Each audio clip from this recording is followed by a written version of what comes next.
நீங்க தங்கம் வாங்கிட்டீங்களா? இப்போ தங்கம் விலை விஷம் போல ஏறுதே. முதல்ல தங்கம் வாங்கத்தான் போறீங்களா? தங்கம் வாங்க எல்லோருக்கும் ஆசைதான். ஆனா இப்போ வாங்குறது சரியா தவறா? நகை கடைக்குள்ள நுழைஞ்சா ஏழை பணக்கார வித்தியாசம் இல்லாம ஒரே கூட்டம் நெரிசல் தான். கல்யாண சீசன்னா கேட்கவே வேண்டாம். விலை எவ்வளவு ஏறினாலும் ஜனங்க தங்கம் வாங்குறாங்களே, அது ஏன்? அந்த ரகசியம் இங்க சொல்ல போற. அது ஒரு ஆபரண ஆசைக்கா, இல்ல ஒரு ஆபத்து சம்பத்துக்கு உதவும்னுட்டா, இல்ல இரண்டுக்குமா? நீங்க மிக தெளிவா பார்க்க போறீங்க இங்க. சரி, எப்படியும் அந்த நகை தான் கழுத்துல இருக்காதே. அதிக நேரம் பேங்க் லாக்கரில தானே தூங்க போகுது. நீங்க ஏன் ஒரு கார் பங்களா வாங்க கூடாது? அது பகட்டாவும் இருக்கும், மற்றவங்களோட பார்வைக்கும் தெரியும். இல்ல, யாருக்குமே தெரியாம வீட்டுக்குள்ளேயே பூட்டி வைக்கிற தங்கம் ஏன் வாங்குறீங்க? அந்த காரணத்தை தானே சூப்பர் ஸ்டார் ரஜினியின் உதவியோட பார்க்க போறோம். சரி, நீங்க தான் தங்கம் வாங்குறீங்க. எல்லா நாடுகளும் சென்ட்ரல் வங்கிகளும் வேற போட்டி போட்டுக்கிட்டு வாங்குறாங்களே, ஏன்? அப்போ அதுல ஏதோ ரகசியம் இருக்கும். இல்ல, தங்க பல ரகசியமோ? தங்கத்தின் விலை ஏன் ஏறுது? உண்மையிலே என்னதான் நடக்குது? அந்த ரகசியத்தை இந்த வீடியோல விலா வாரியாக பார்க்க போறோம். ரஜினியின் பாட்சாவையும் பார்க்க போறோம். சும்மா அதுவும் இல்ல, எதையுமே மிஸ் பண்ணாம கடைசி வரை பாருங்க. தங்க சுரங்கத்தை தோண்டுவோம். ஆழமாக தோண்டும் போதுதான் தங்கம் கிடைக்கும். Super star is waiting. தங்கம் இப்போ வாங்கலாமா வேண்டாமா என்று அவரிடமே கேட்போம். வாங்க.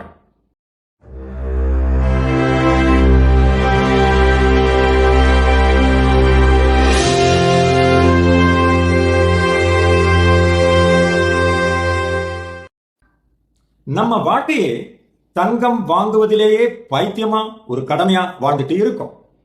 கல்யாணமான நகை, குழந்தை பிறந்த நகை, பர்த்டேக்கு நகை, ஆனிவர்சரிக்கு நகை, இப்படி நகை நகைன்னு வகை வகையா வாங்குறோம். ஆனா நண்பர்களே, அதை சாப்பிட முடியாது, குடிக்க முடியாது, இருந்தாலும் அது இல்லாம வாழ முடியாதுன்னு நம்ம மனசு சொல்லிக்கிட்டே இருக்கு. ஏன் தெரியுமா? தங்கம். ஆமா, அது ஒரு மெட்டல் தான். அலுமினியம், பித்தளை போன்ற ஒரு வகை மெட்டல் தான். தங்கம் ஒரு சாதாரண உலோகம் தான் ஒதுக்க முடியலையே. அது மின்னுது, அழகா இருக்குது, கெட்டு போறது இல்ல. அதுதான் அதன் சிறப்பு. ஆனால் எப்போ மனிதன் தங்கத்தை மதிப்புன்னு சொல்ல ஆரம்பிச்சானோ அப்போதிலிருந்து அது உலோகம் இல்ல, உலகத்தின் மனநிலையாகவே மாறிடுச்சு. அதற்கு இன்னொரு பேர் இருக்கு தெரியுமா? பாட்ஷா மாதிரி. ஆமா, அதுக்கு நாணயம், நம்பிக்கை, சொத்து என்று பெயர்களும் உண்டு. சும்மா அதிர்தில்ல. கொஞ்சம் பாட்ஷா கதைய பிளாஷ்பேக்ல பார்க்கலாமா? பண்டைய காலத்தில, மனித சமூகம் தொடங்கிய காலத்தில பணம் என்ற சொல் இருக்கல. அப்போ எப்படி அவரவர் தேவைகளை வாங்கினாங்க, வித்தாங்க? உதாரணத்துக்கு, நான் விவசாயி, என்னிடம் அரிசி இருக்கு, உங்ககிட்ட பால் இருக்கு. நான் சொல்லுவேன், நீ பால் கொடு, நான் அரிசி தரேன். இதுதான் பார்ட்டர் சிஸ்டம். பொருளுக்கு பொருள் பரிமாற்றம் அல்லது பண்டம் மாற்றம். ஆனா இதுல பிரச்சனை என்னன்னா, அது எப்பவும் சாத்தியமா இல்லை. நான் அரிசி தர தயாராக இருந்தாலும் பால்காரனுக்கு அப்போ அரிசி வேண்டாம், பருப்பு தான் வேணும். சரி, பருப்பு விற்கிறவங்கிட்டயே போனா அவனுக்கு அப்போ பால் தேவை இருக்காது. கடைசியில எந்த டீலும் முடிக்க முடியாது. அதுக்காக மக்கள் ஒரு பொதுவான மதிப்பு தேட ஆரம்பிச்சாங்க. எல்லாரும் ஏற்றுக்கொள்ளக்கூடிய ஒரு பொருள், அதுதான் பின்னால வரப்போகும் கோல்டு. நீங்கள் பாட்ஷான்னு கூட நினைச்சு கொள்ளலாம். ஏன்னா பின்னால புரியும். முன்னதாக பொதுவான மதிப்புக்கு பல பொருட்கள் முயற்சி செய்யப்பட்டன. முத்து, உப்பு, செம்மரக்கட்டி, வெள்ளி, மாட்டுத்தோல், பித்தளை எல்லாம் பணமாக இருந்தது. ஆனா அவை எல்லாம் அழியும், பழுதாகும் பொருட்கள். தங்கம் அது அழியாது, அழுக்காகாது, குலையாது. நூற்றாண்டுகள் கடந்தும் பிரகாசிக்கும். அது அரிதான். பிரகாசமா அழகா இருக்கும், எளிதா உருக்கலாம். உலகம் முழுக்க எல்லாருக்கும் அதை பிடிக்கும், பாட்சாவை போல. இதுக்காகவே மனிதன் சொன்னான், இதுதான்டா சரியான அளவுகோல், இதுவே பணம். அதுதான் கோல்டு ஸ்டாண்டர்ட் என்பதற்கு அடிப்படை. சரி, அதே போல பழைய காலத்துல அரசர்கள் பேரரசர்கள் நாணயங்கள் செஞ்சாங்க. அது ஒரு வாக்குறுதி. இந்த நாணயம் தங்கத்தின் மதிப்பு கொண்டது என்றாங்க. அதனால்தான் மக்கள் அதை பயன்படுத்த ஆரம்பிச்சாங்க. பின்னர் நாடுகள் உருவானது. அந்தந்த நாடுகள் தங்களிடம் உள்ள தங்கத்தை வைத்தே நாணயம் அச்சிட்டாங்க. அதனாலதான் சொல்லப்பட்டது gold is the backbone of the economy என்று. அதாவது எவ்வளவு தங்கம் உன்னிடம் இருக்குதோ அவ்வளவு பணம் அச்சிடலாம். அது ஒரு நம்பிக்கை முறைமை. அதனால தங்கம் மனித குலத்தின் பொதுமொழியானது. எவ்வளவு பாட்சா உன்னிடம் இருக்கானோ அவ்வளவு தைரியம் உனக்கு வரும் இல்லையா? அது போலத்தான். சரி, ஒத்துக்கிறேன். தங்கம் பண்டமாற்று முறைக்கு பதிலா ஒரு மீடியம் ஆஃப் எக்ஸ்சேஞ்ச், ஒரு ஊடகம், ஒரு அளவுகோல், அவ்வளவுதானே? இல்ல, விக்ரம் சொல்வது போல இது அதுக்கும் மேல். ஃபார் எக்ஸாம்பிள், மீட்டர் என்ற அளவுகோலில ஒரு மீட்டர் ஈக்குவல்ஸ் டு 100 சென்டிமீட்டர். இதுல எந்த மாற்றமும் இல்லையே. இன்னைக்கும் 100 சென்டிமீட்டர் தான், அடுத்த வருஷமும் 100 சென்டிமீட்டர் தான். ஆனா தங்கம்ங்கிற அளவுகோலில மட்டும் ஏன் அதன் விலை ஏறுது இறங்குது? அங்கதான் கதையே இருக்கு. தங்கம் அதுக்கும் மேல போல இருக்கே. அத இப்போ பார்ப்போமா? 1971 அமெரிக்க அதிபர் ரிச்சர்ட் நிக்சன் சொன்னார், இனி டாலர் தங்கத்துடன் இணைக்கப்படாது. அதுக்கு முன்னாடி எல்லா நாடுகளும் ஒரு விதியில தான் இருந்தது. உன்னிடம் எவ்வளவு தங்கம் இருக்கோ அதற்கேற்பதான் நீ பணம் அச்சிடலாம் என்று. அதுவே கோல்டு ஸ்டாண்டர்டு சிஸ்டம்.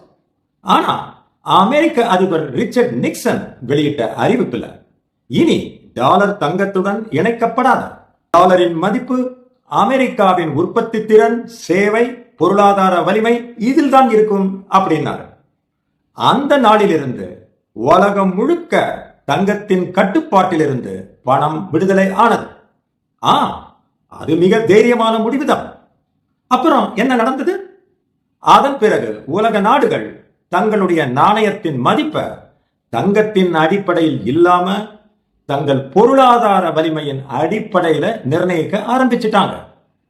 ஒரு நாட்டின் ஜிடிபி, கிராஸ் டொமஸ்டிக் ப்ராடக்ட், அதாவது அந்த நாடு ஒரு வருடத்தில் உற்பத்தி செய்த அனைத்து பொருட்கள், சேவைகள், தொழில் வருமானம், இதுவே அந்த நாட்டின் செல்வத்தின் அளவு என்று கருதப்பட்டது. அதனாலதான் இன்று நாடுகள் தங்கள் நாணயத்தை தங்கம் இல்லாமலேயே அச்சிடுகின்றன. இன்று தங்கம் ஒரு பணம் அல்ல. நாடுகள் நாணயத்தை அச்சிடுவது தங்கத்தின் அளவின்படி அல்ல. அவர்கள் பொருளாதார வலிமை, உற்பத்தி, ஏற்றுமதி, சேவை, வரி வசூல், தொழில் வளர்ச்சி இவைகளின் அடிப்படையில் தான். பின்ன ஏன் எல்லா நாடுகளும், இந்தியா உள்பட, தங்கத்தை இன்னும் கருவூலத்துல வச்சிருக்காங்க என்று கேட்கலாம். சரியான கேள்விதான். அது இன்னும் ஒரு நம்பிக்கை கையிருப்பு. பாதுகாப்புக்காக அவசர நிலையில் நம்பிக்கை ஊட்டும் ஒரு அடையாளமாக தங்கத்தை சேமிக்கிறாங்க. உதாரணமாக, நாம் டிம்பக்டு என்ற நாட்டுக்கு ஏற்றுமதி செய்யறோம் என்று வச்சுக்கங்க. அவங்க டிம்பக்டு கரன்சில பணம் கொடுத்தா நாம வாங்க மாட்டோம். ஏன்னா அவங்க பணம் அதிக செலவாணி இல்லாத கரன்சி. மேலும் அந்த நாடுகளின் பொருளாதாரம் வீக்கானது, வலிமையற்றது. அதனால கையில காசு வாயில தோசை போல நம்பகமான காசு கொடுங்க என்போம். பெரும்பாலும் டாலர் அல்லது கோல்டு வழியாக வியாபாரம் செய்யப்படும். டாலராகவோ இல்லை தங்கமாகவோ கேட்போம். So Timbuktu should have the gold reserve. அதனால தங்கத்தை இனி என்ன செய்வது என்று தூக்கி எறிந்துவிட முடியாது. எத்தனை மக்கள் அளவுகோலில் மீட்டர் கணக்கு வந்த பிறகும் பழைய அடி அங்குலம் கணக்கில் இருக்காங்க தெரியுமா? இதையெல்லாம் விட அடுத்த நாட்டு வளர்ச்சி, உற்பத்தி, தொழில், இதுல எனக்கு நம்பிக்கை இல்லாட்டா நான் நம்புவது தங்கத்தை தான். அது ஒன்றுதான் காலத்தில் அழியாதது, நம்பிக்கை ஊட்டுவது. அதனால் அது அளவுகோல் என்ற ஸ்தானத்தில் இருந்து அசட் என்கிற நிலையை அடைஞ்சிடுச்சு. எப்படி வீடு, வாசல், பிக்ஸட் டெபாசிட், ஷேர்ஸ், செக்யூரிட்டிஸ் இவற்றில் முதலீடு செய்கிறோமோ அதை போல தங்கத்திலும் முதலீடு செய்யணும். நல்லா கவனிங்க. தங்கம் முதலீடு என்று ஆன பிறகு அதன் விலை ஏறத்தான் செய்யும், இறங்கத்தான் செய்யும். ஏன் ஏறுது ஏன் இறங்குது என்ற பொருளாதார ரகசியத்தை மிக மிக எளிமையாக புரியும்படியாக சொல்ல போறேன். நீங்கள் ஒருபோதும் மறக்க மாட்டீர்கள். யாரும் சொல்லாதது, எவ்வளவு பொருளாதார நூல் படித்தாலும் விளங்காதது. ரஜினிகாந்தின் பாட்ஷா படத்தை மட்டும் நினைவில் வச்சுக்கங்க போதும். சரியா? தங்கம் விலை ஏறும்போது உலக பொருளாதாரத்தின் ஆணிவேரான உற்பத்தி, தொழில், சேவை எங்கேயோ அடி வாங்குது என்று அர்த்தம். பொருளாதாரம் சரிகிறது என்று பொருள். மக்களுக்கு பயம் பிடிச்சுக்கிட்டு அதனாலதான் அழிவில்லாத தங்கத்தை நோக்கி ஓடுறாங்க. ஆப்வியஸ்லி கோல்டு பிரைஸ் ஏறும். அது உயர்ந்தா நம்ம மனநிலையில பொருளாதார பயம் அதிகமா இருக்கு என்பதே அடையாளம். வேடிக்கையா சொன்னா, எப்போ ரவுடி பயம் வந்து போலீஸ் மேல நம்பிக்கை குறையுதோ நாம பாட்ஷாவை நோக்கி தைரியத்துக்கு ஓடுவது போல. இந்த பாட்ஷா தங்கம் உறவை சற்று விரிவாக பார்க்கலாமே. நம்பர் 1, ஒரு நாட்டுல எங்கும் கொலை, கொள்ளை, குற்றம், கலவரம் அதிகரிக்குது. வெளியே நடமாடுவதே கடினமாகிறது. நம்பர் 2, காவல்துறையும் சமாளிக்க முடியாம அரசும் லா அண்ட் ஆர்டரில் செயல் இழக்குது. நம்பர் 3, தனி மனிதனின் வீடு, வாசல், குடும்பம், பாதுகாப்பு கேள்விக்குறியாகுது. ஒவ்வொருவருக்கும் Z பிரிவு பாதுகாப்பு கொடுக்க முடியாது இல்லையா? நம்பர் 4, எனவே அவன் பாட்ஷா போன்ற ஒரு காக்கும் தலைவனை அச்சுறுத்தல் ஏற்படும் போதெல்லாம் நாடுகிறான். சரி, இப்போது தங்கத்தின் ரோல் என்ன என்று பார்ப்போமா? நம்பர் 1, ஒரு நாட்டுல பசி, பட்டினி, பஞ்சம், வெள்ளம், வறட்சி, சுனாமி என்று சூழ்கிறது. நம்பர் 2, உற்பத்தி இல்ல, வேலை இல்ல, வியாபாரம் இல்ல, ஜீவாதாரம் இல்ல. நம்பர் 3, விலைவாச உயர்வால கையிருப்பு வாங்கும் திறன் இழந்து இன்ஃப்ளேஷன் வந்துவிடுகிறது. வங்கி வட்டி, ஷேர் மார்க்கெட் எல்லாம் குறைஞ்சு நம் சேமிப்பு குறைஞ்சு போச்சு. நம்பர் 4, எனவே மக்கள் பயந்து தங்கம் தான் தன்னை காப்பாற்றும் பாட்ஷாவை போல என்று கோல்டு வாங்க ஓடுறாங்க. டிமாண்ட் அதிகமாகும் போது தங்கம் விலை ஆட்டோமேட்டிக்காக நானும் தெரிஞ்ச ஆட்டோக்காரன் போல ஏறுகிறது. இப்போ தங்கம் விலை ஏறுவதற்கும் இறங்குவதற்கும் பொருளாதார பயம்தான் காரணம் என்று புரிஞ்சிருக்குமே. இந்த வீடியோவின் நோக்கம் இப்போ வாங்கலாமா அப்புறம் வாங்கலாமா என்று ஆரூடம் சொல்வதற்கு அல்ல. எக்ஸ்பர்ட்ஸே வாங்குங்க ஆனால் பார்த்துக்கங்க என்றுதான் சொல்வார்கள். அதை எப்படி பார்ப்பதுன்னு தான் இங்கே பார்த்தோம். இப்போ உங்களுக்கு நல்லாவே புரிஞ்சு இருக்கும்னு நம்புறேன். ரஜினியின் பாட்ஷாவுக்கு ஒரு நன்றி சொல்லிடுவோம். இன்னொரு விஷயத்தை கவனிங்க. ஆப்பிரிக்கா முழுவதும் தங்கச் சுரங்கம் இருந்தும் அது ஏழை நாடாகத்தான் இருக்கு. ஏன்னா அவங்க அதை மைனிங் செய்யவில்லை. இதனால ஒரு நாட்டின் வளர்ச்சிக்கு வெறும் தங்கம் மட்டும் இருந்தால் போதாது. பொருளாதார ரீதியாக பார்த்தாலும் இது நல்ல அறிகுறி இல்லை. ஏனென்றால் மக்கள் வளர்ச்சிக்காக சேமிக்கல, வெறும் பயத்துக்காக சேமிக்கிறாங்க. அப்போ என்ன ஆகுது தெரியுமா? அந்த தங்கம் வாங்கும் பணம் தொழிலுக்கு போகல, ப்ரொடக்ஷனுக்கு போகல, புது யோசனைகளுக்கு போகல. அது போகும் இடம் ஒரு பூட்டிய லாக்கருக்கு, ஒரு தூங்கும் சொத்துக்கு போகுது. தங்கம் பளபளக்கலாம், ஆனால் பொருளாதாரத்தை தூங்கத்தான் செய்யும், ஓட்டத்தை தடுக்கத்தான் செய்யும். அது ஊக்கப்படுத்தாது. தங்கத்தை எவ்வளவு நம்புகிறோமோ அவ்வளவு எங்கேயோ நம்பிக்கை இழப்பதைத்தான் சொல்லுகிறது. இருந்தாலும் தங்கத்தின் பிம்பம் மட்டும் இன்னும் மாறல. ஏனென்றால் தங்கம் ஈக்குவல்ஸ் டு நம்பிக்கை என்ற மனநிலை இன்னும் ஆழமாத்தான் இருக்கு. பாட்ஷாவின் பிம்பம் ஆழமா பதிஞ்சது போலத்தான். நண்பர்களே, நாம இதுவரை தங்கம் பற்றி பேசினோம். அது ஒரு உழைப்பின் பலனாக இருந்தால்தான் அழகு. உண்மையான செல்வம் தங்கத்துல இல்ல, அது உற்பத்தியில, அறிவில, நம்பிக்கையில இருக்குன்னு சொல்லலாமா? விவசாயி பசித்தவனை காப்பாத்துறான், ஆசிரியர் தலைமுறைய வளர்க்கிறாரு, டாக்டர் உயிர்களை காப்பாத்துறாரு.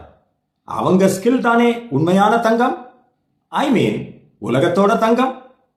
நண்பர்களே, இந்த கதை தங்கம் வாங்கக்கூடாது என்பதற்கான எச்சரிக்கை இல்லை. அது தங்கத்தை விட உன்னால் முடியும் தம்பி தம்பி என்று நம்மை நம்பணும் என்பதற்கான விழிப்புணர்வு. தங்கம் ஒரு நல்ல சேமிப்பு தான், ஒரு அழகான ஆபரணமும் கூட. ஆனால் அது ஒரே நோக்கமாக இருக்கக்கூடாது. ஒருவர் உழைப்புடனும் திறமையுடனும் முன்னேறினால் அவருக்கு தங்கம் வாங்கணும் வாங்காம இருக்கணும் என்பதெல்லாம் ஒரு சாய்ஸ் மட்டுமே. அது வாழ்வின் இலக்கு அல்ல. உண்மையான பாதுகாப்பு தங்கம் தரும் பளபளப்பில் இல்லை. அது நம்ம உழைப்பிலும் நம்ம அறிவிலும் நம்ம நேர்மையிலும் தான் இருக்கு. ஏனெனில் ஒரு நாள் தங்கத்தின் விலை விழுந்தாலும் நம்ம மதிப்பு மட்டும் ஒருபோதும் விழாது. தங்கம், பங்கு, நாணயம் எதுவாக இருந்தாலும் அவையெல்லாம் உழைப்பின் பிரதிபலிப்புகள் தான். உழைப்பின் மாற்று இல்லை. அதுதான் உண்மையான செல்வம். தேங்க்ஸ் ஃபார் வாட்சிங் டில் தி எண்ட். இந்த வீடியோ உங்களுக்கு பிடிச்சிருந்தா லைக் போடுங்க. பொருளாதாரம் சுலபமாக புரிஞ்சிருந்தா ஷேர் பண்ணுங்க. முக்கியமா சப்ஸ்கிரைப் பண்ணுங்க. அப்பதான் நான் போடுற எஃபர்ட் உங்களை உடனே வந்தடையும். மீண்டும் அடுத்த வீடியோல வேறு கதையோட சந்திப்போம்.